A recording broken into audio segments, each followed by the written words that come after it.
Vi er på ved John Christensen på Vejballegård, hvor vi er ved at så plus 1 tons raps, det koncept der.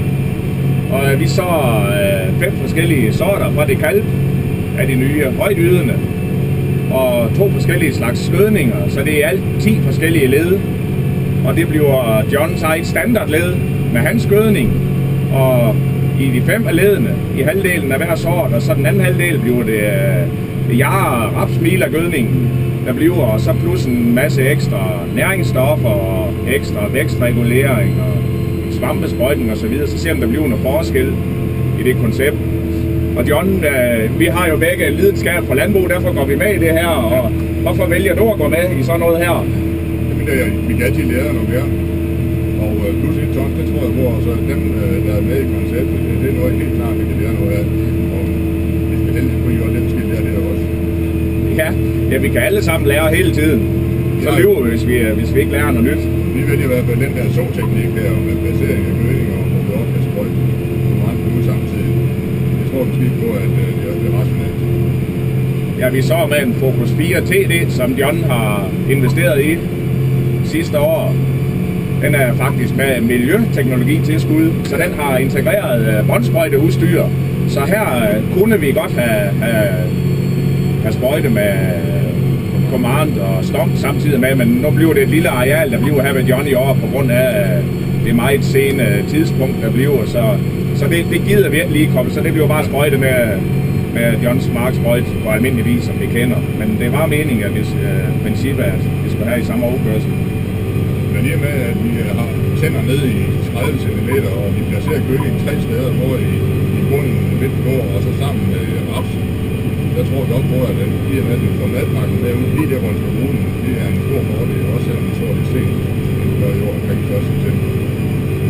Ja, vi placerer omkring 40 kilo ind, og det ligger, som John siger, men de 2/3 af det ligger faktisk helt oppe i toppen, og nu har vi fosfor med i de gødninger her, så vi smider en lille spiks helt ned i bunden, så rødderne de kan gå efter det fosfor. Fosfor flytter sig jo ikke i jorden, som det andet kvælstof, den skal nok komme ned af, så den har vi helt oppe i toppen, så vi kan booste rapsen i gang.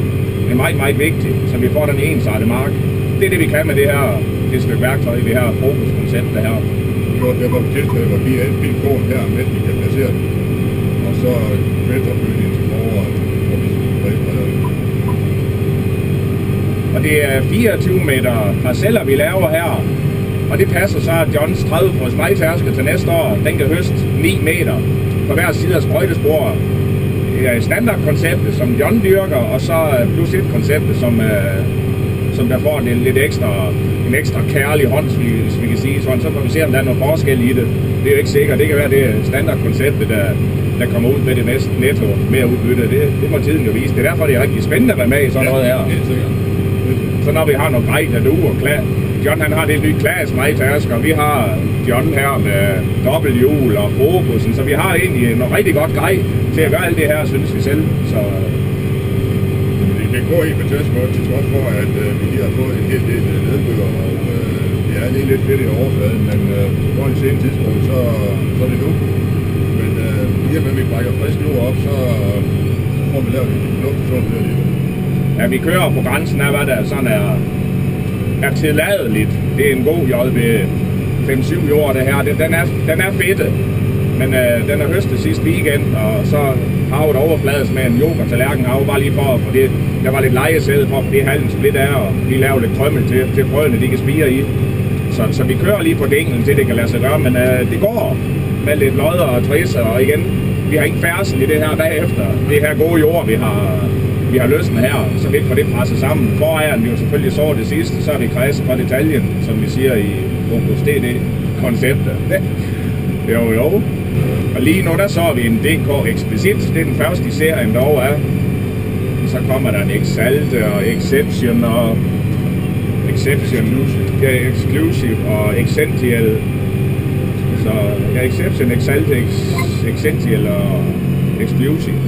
Og vi giver selvfølgelig sneglepiller ud med sammen med her, vi så vi kan få det her orden også. Der er mange af jer snegle i år i det fugtige miljø. Så vi håber, vi kredser på detaljen her. Absolut.